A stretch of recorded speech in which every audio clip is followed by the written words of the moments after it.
Hello out there. Wednesday night. Anybody out there? I'm in my studio waiting for you to show up. I hope you're all doing well out there. Welcome, welcome. Anybody out there? Oh, okay. Hey Mac, how you doing? Good evening.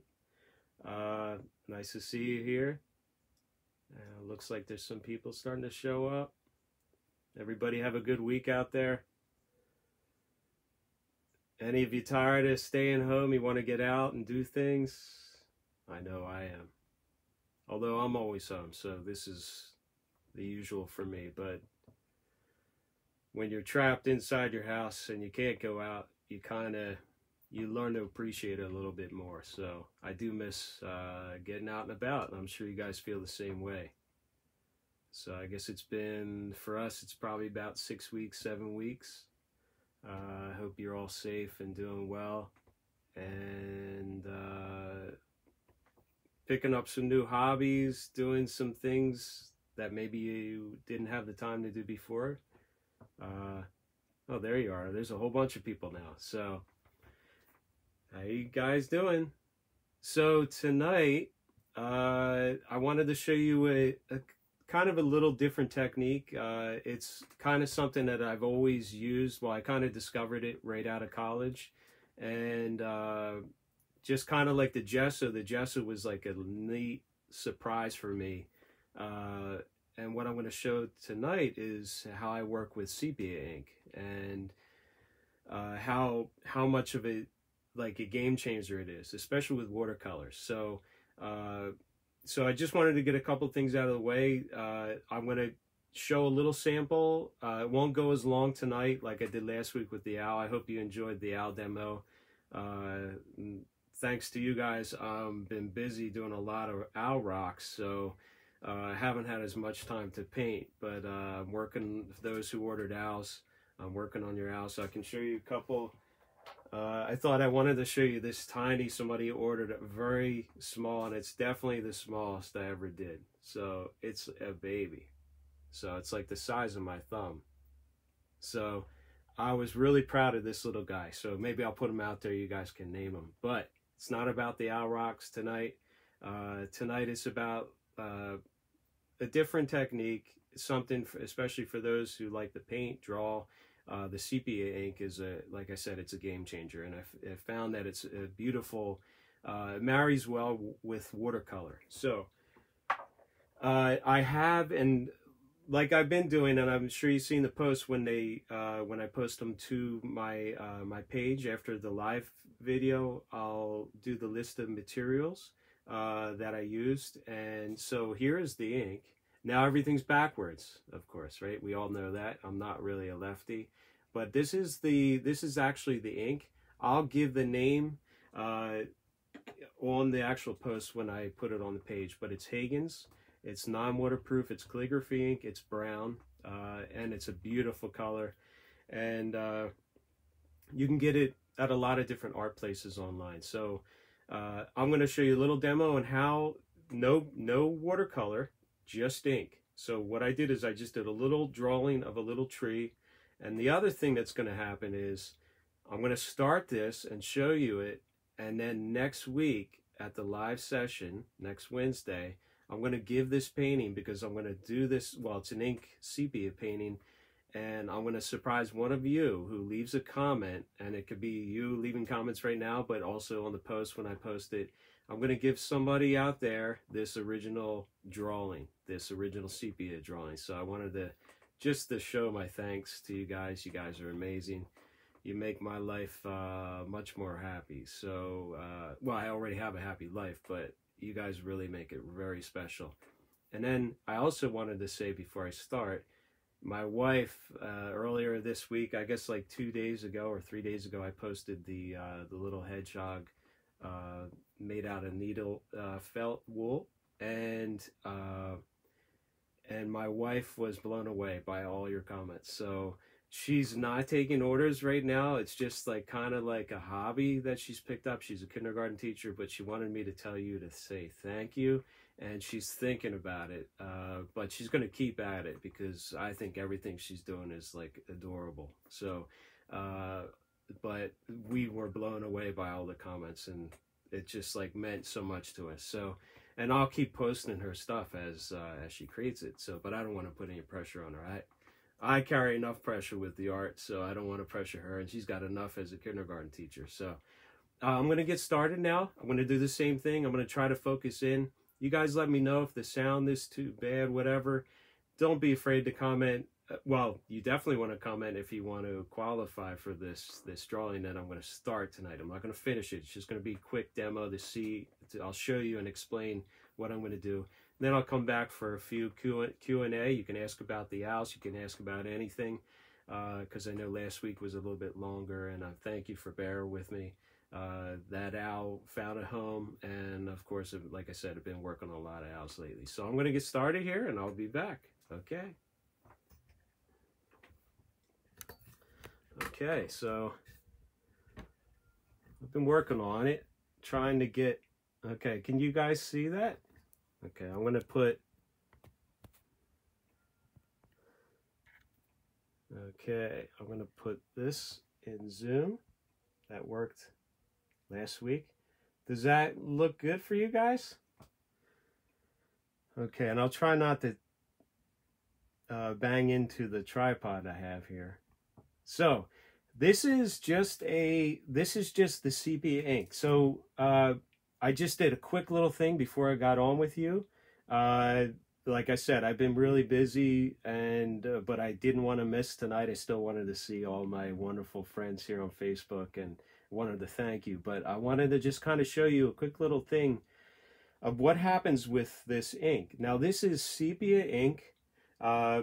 Here's, like I showed you before, this is just I had this made, handmade. It's a wood turned, I can see it in the light. Okay, so I just had it specially made by a wood turner.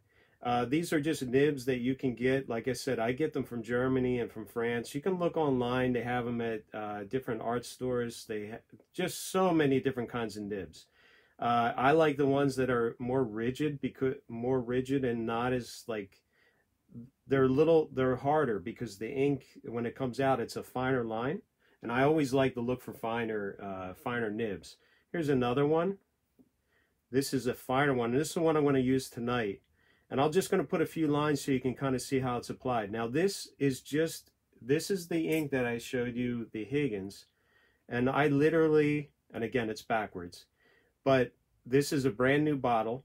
And I didn't water it down. Usually I do water it down, and I usually put a touch of black in it just to kind of tone it down. So right now it looks like a nice dark brown. Now it works great if you left it like that, but you're going to see it's going to get a little bit more of a reddish hue to it when I wet it.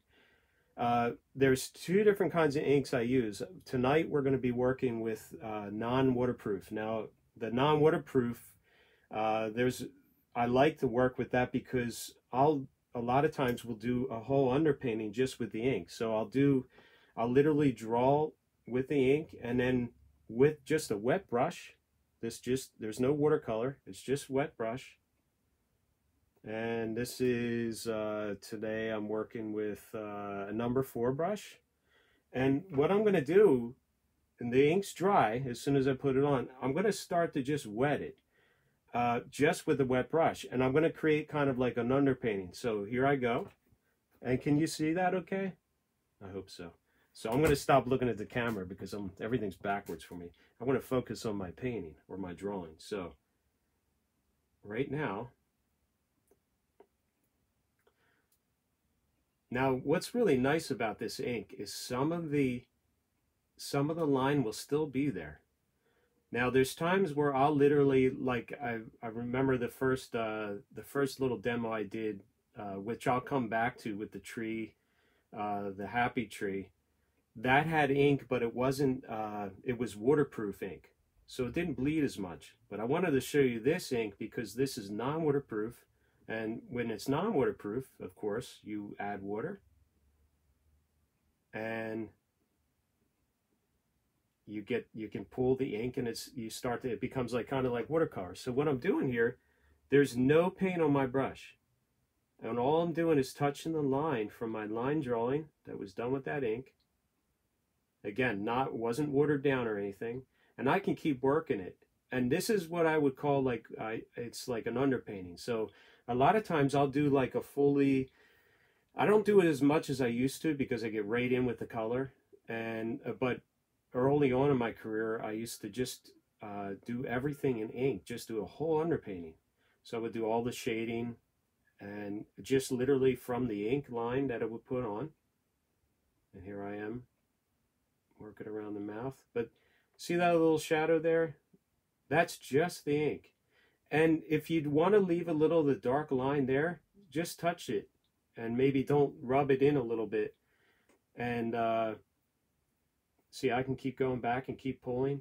But you can see here, I'll bring it a little closer, you can still see that there's a little line in there, and that's like the original line. Now you can see like on his nose where it's darker, that's just the straight line. Now over here was the same dark line also, but I just added water, and I can begin to take some of that, the line and water it down and then create like shading and stuff and build an underpainting. So now the beautiful thing about this ink too is you can go right back in. Say you wanted to add a little bit more ink, you can go right back in once that's dry and just re-ink if you want. You could, you know, usually what I'll do typically after I do all the shading like this, I'll just kind of keep painting. So here I'm just kind of going over a whole group of lines because I know that that's going to be a shaded area. So it's almost like, I don't know if any of you work with watercolor pencils, but it's kind of the same thing. But what's really nice about the ink is I call it, it like bleeds. It bleeds beautifully, and it lends so well with watercolor. See, so obviously this had more lines, so this is a little bit deeper in color. But once that's dry, I can go right back in and put lines right on top. Now you can reserve some of the white areas if you needed to. And again, when you're painting, you want to start to think about the form. So here I'm going above the eyelid because I want the eyelid to stand out a little bit. And if you want it to spread out a little bit more, just add a little bit more water. And again, I'm not using a lot of water on the brush because the one thing that does happen is with this ink is once it starts to dry, you know, once you do that little wash, you won't be able to move this ink. Once it's dry, it's done moving on your piece. So you just kind of work in the little areas. That's why it's good to work with a small brush. But as you can see, it's kind of fun because you can kind of get some good coverage. And you're just using a brush here. I'm going to come around and get a little bit of color in the cheek. Now a lot of times, and I know you've seen, a lot of you have seen a lot of times I'll leave a piece that's all in sepia. Just in like a monochrome, one color. Because sometimes I kind of like the look of it. It's got like an old antique look to it. I just dipped it in the ink by accident. I don't want to do that. So it almost has like kind of like an antique feel to it. What's really neat about this technique is especially the early illustrators, and there's still some illustrators who use this technique, the older illustrators like Arthur Rackham, Edmund Dulac.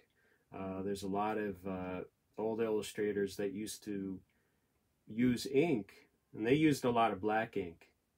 But if you look at their work, there's a lot of line, and they would use watercolor, and they would use the ink, and it would help hold the form.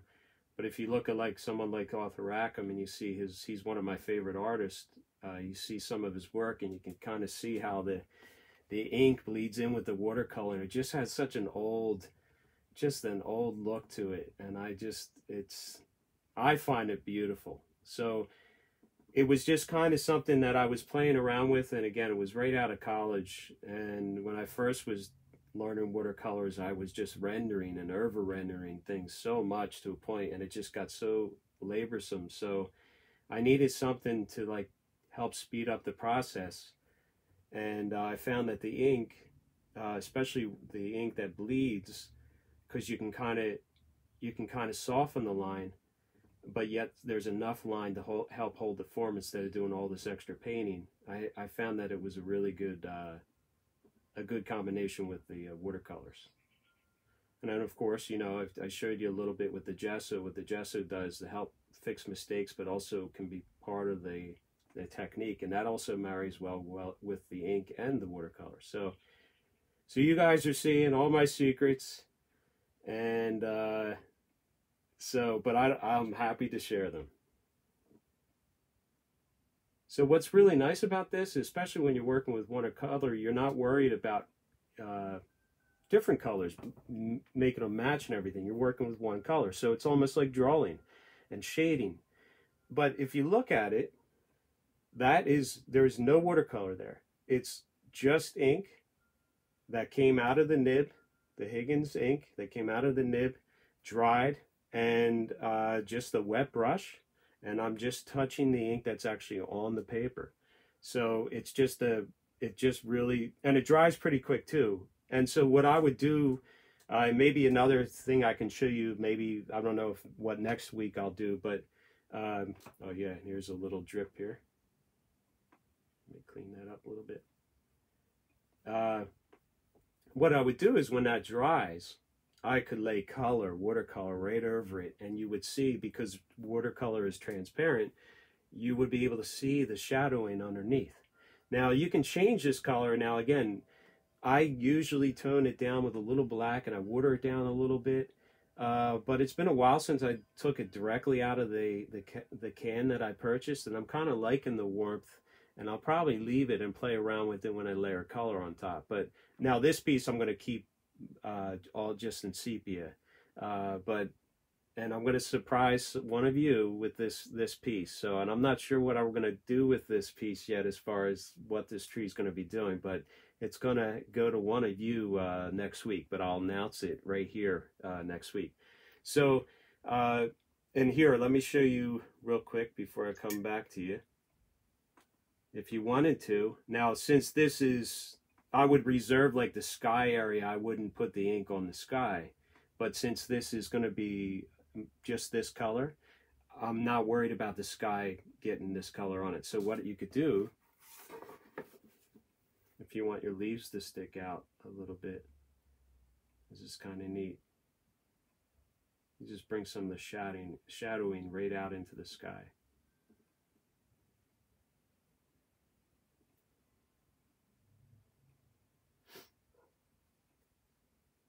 And maybe a little round on the tree.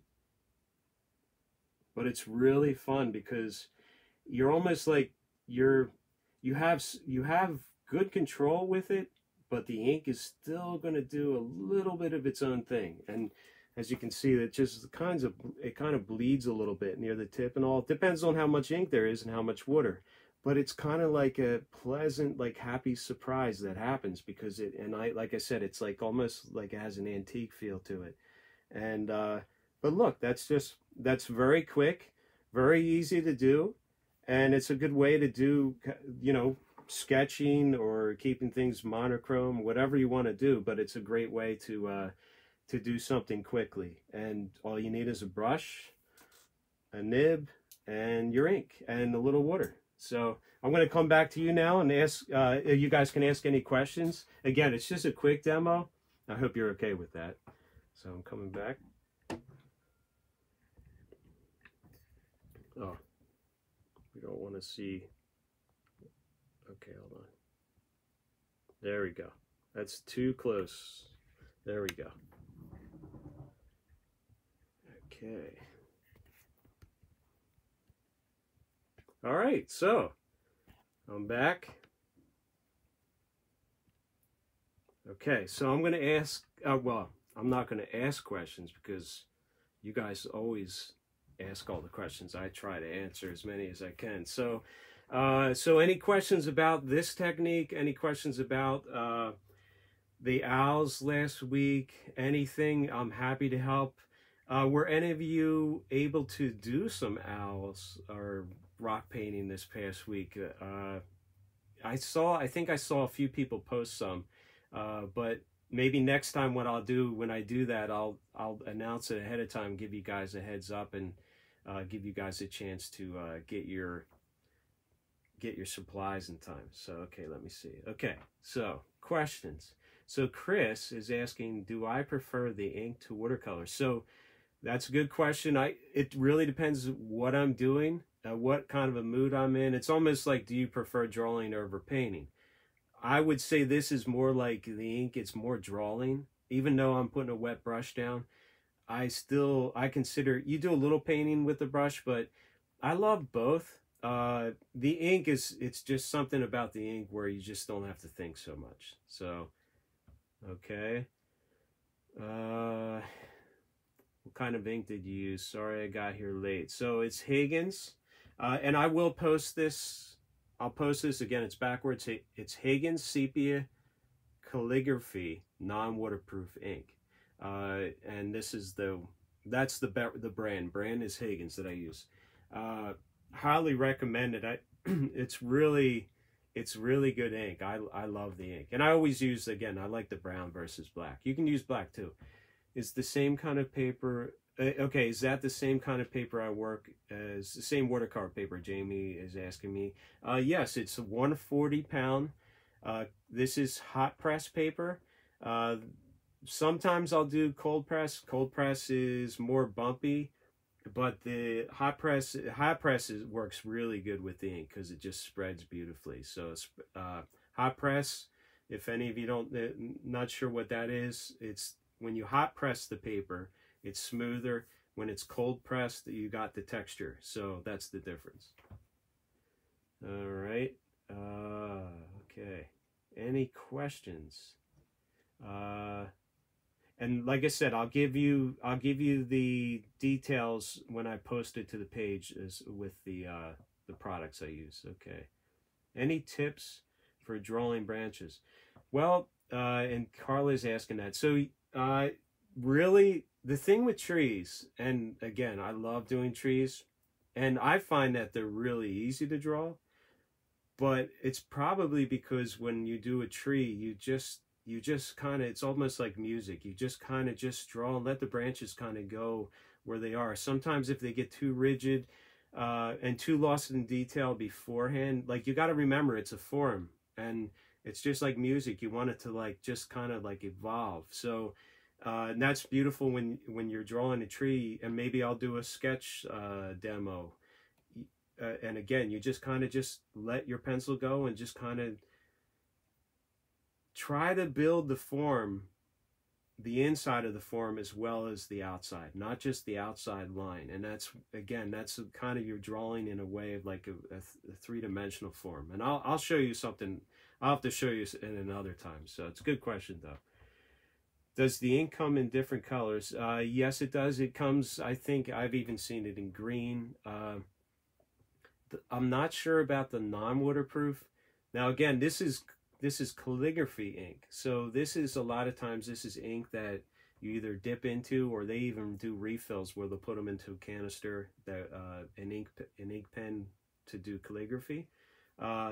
It's non-waterproof because I think it's got it like a little bit more water base to it. But I think that I wouldn't say there's a lot of colors. There might even be blue, but black and brown I find are like the best. So, okay. Is it more difficult to work on paper, or to paint owl rocks? Amy, that's a good question. So, well,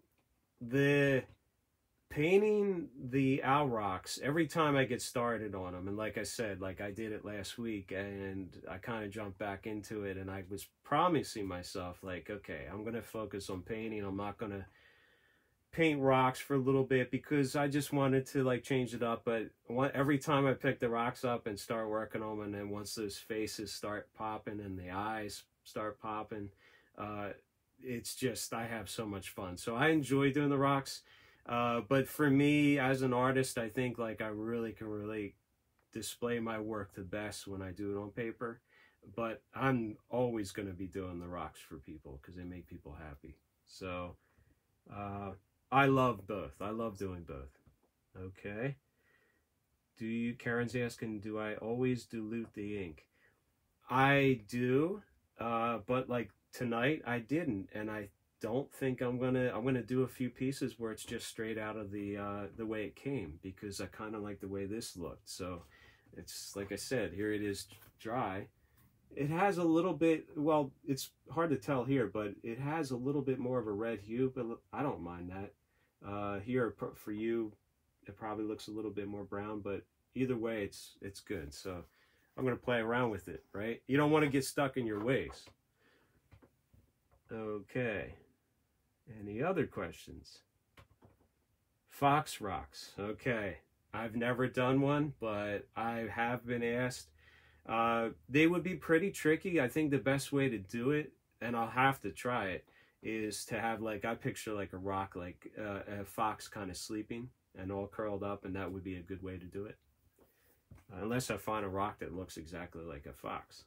Like I said, there's two different ways of painting rocks. You can paint on the rock, or you make the rock into something from painting it. And again, that's what I try to capture when I do my owl rocks. Not just paint on the rock. I want to make that rock become an owl. Okay. Do you do all your painting on the easel? That's a good question. Now, usually with watercolors, you would work a little bit more flat or like a slight angle on your desk. But through the years, just because of bad posture and hunched over a lot, you know, it's better for the back for me to work a little bit more upright. So I have these little table easels that work great. And sometimes I work a little flatter.